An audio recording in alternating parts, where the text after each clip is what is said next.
दावा यह कि मिसाइल हमलों में 90% की कमी आ चुकी है। पहले की तरह बड़े हमले करने में भी ये सक्षम नहीं है। ईरान के 10,000 से ज्यादा ठिकानों पर हमले और हमले में ईरान ने 92% शिप नष्ट कर दी। हालांकि ईरान में ग्राउंड ऑपरेशन की तैयारी में अमेरिका, ये आज की एक और बड़ी खबर है। और इस बीच एक सबसे बड़ी खबर आपको बता दें, क्योंकि लगातार हो रहे हमलों के बीच एक बड़ी खबर आ रही है लेबनान में इजरायल के ग्राउंड ऑपरेशन को लेकर। अब ये लेबनान में इजरायल के ग्राउंड ऑपरेशन को लेकर खबर है। हिजबुल्लाह के ठिकानों पर आईडीएफ का अटैक, ये देखिए तस्वीर, यानी हिजबुल्लाह के गढ़ में आईडीएफ मौजूद और ये इजरायल का लेबनान में जारी ग्राउंड ऑपरेशन।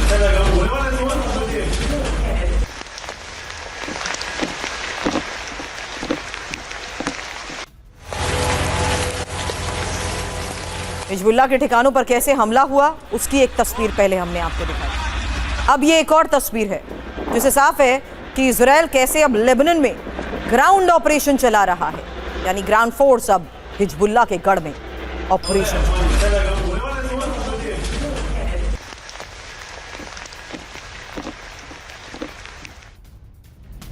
वहीं अब ईरान में ग्राउंड ऑपरेशन की तैयारी में अमेरिका है और पेंटागन ने मध्य पूर्व में सैनिकों की तैनाती की पुष्टि की है। 82वीं एयरबोर्न बटालियन की तैनाती होगी। 10वीं माउंटेन डिवीजन के जवान भी होंगे तैनात। ये एक और ग्राउंड ऑपरेशन को लेकर खबर है, लेकिन ये ईरान में अमेरिका के ग्राउंड ऑपरेशन की तैयारी को लेकर दावा।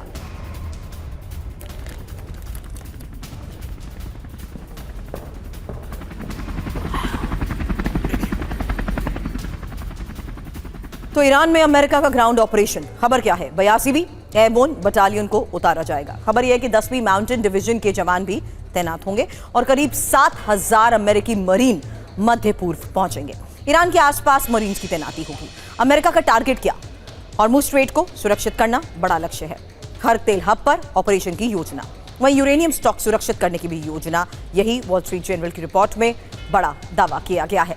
लेकिन अब ईरान पर पूर्व अमेरिकी सलाहकार जॉन बोल्टन का बयान, ट्रंप के पास कोई विचारधारा नहीं है। ट्रंप को नहीं पता ईरानी जनता चाहती क्या है। ईरान की सत्ता कट्टर विचारधारा पर आधारित और विचारधारा को बदलना बेहद मुश्किल है। दावा क्या किया जा रहा है? ईरान की सैन्य ताकत रूस बढ़ा रहा है। दावा यह कि आधुनिक ड्रोन गेरॉन 2 ईरान भेज रहा है और साथ ही रूस की कोशिश है जंग में ईरान बना रहे।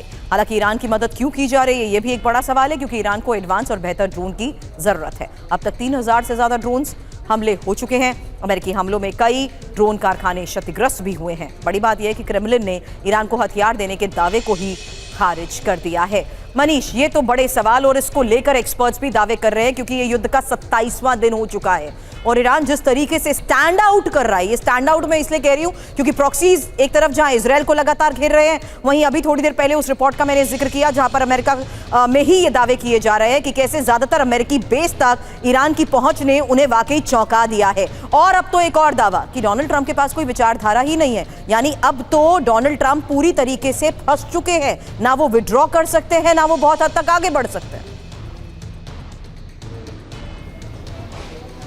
देखिए, यही युद्ध की हकीकत है कि आप युद्ध शुरू तो कर सकते हैं, लेकिन फिर उसका परिणाम आपके हाथ में नहीं है, उसका डायरेक्ट आप नहीं कर सकते हैं। और ये बात आज नहीं बल्कि महाभारत के।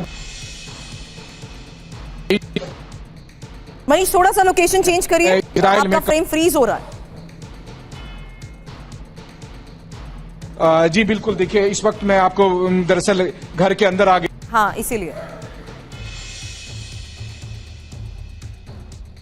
देखिए मनीष उस घर से इस वक्त हमें रिपोर्ट कर रहे थे जहां पर अब से थोड़ी देर पहले हमला हुआ था, जिससे शुरुआत हमने आज की थी। हालांकि वहीं पर लगातार मनीष लोगों के साथ मौजूद है और ये इजरायल से थोड़ा दूर, वो तेल अवीव से थोड़ा दूर वो इलाका है जहां की हकीकत ये है कि अब जिस तरीके से क्लस्टर बॉम्ब्स के जरिए ईरान लगातार तेल अवीव और आसपास के इलाकों को टारगेट कर रहा है, इस इलाके में कोई भी शेल्टर्स मौजूद नहीं है। इसलिए वहां के आम लोगों के साथ ही हमारे सहयोगी इस वक्त घर के अंदर से हमें फिलहाल लाइव रिपोर्ट कर रहे थे। लेकिन इस बीच एक और बड़ी खबर भी आपको बता दें, और ये इजरायल पर हिजबुल्लाह के हमले जिस तरीके से जारी है उसको लेकर एक और बड़ी खबर है। हिजबुल्लाह का रॉकेट से इजरायली ठिकानों पर अटैक का दावा। इजरायल के महत्वपूर्ण सैन्य ठिकानों को निशाना बनाया गया।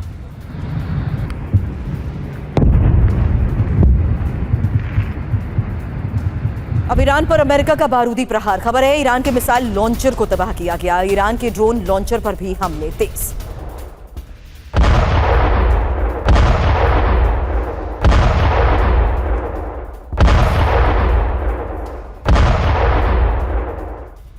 पश्चिमी तेहरान और अल्बोर्ज में भीषण बमबारी, ऑयल इंफ्रास्ट्रक्चर पर प्रचंड हमले। इस धमाके के बाद ऑयल स्टोरेज में कैसे आग लगी, देखिए तस्वीर।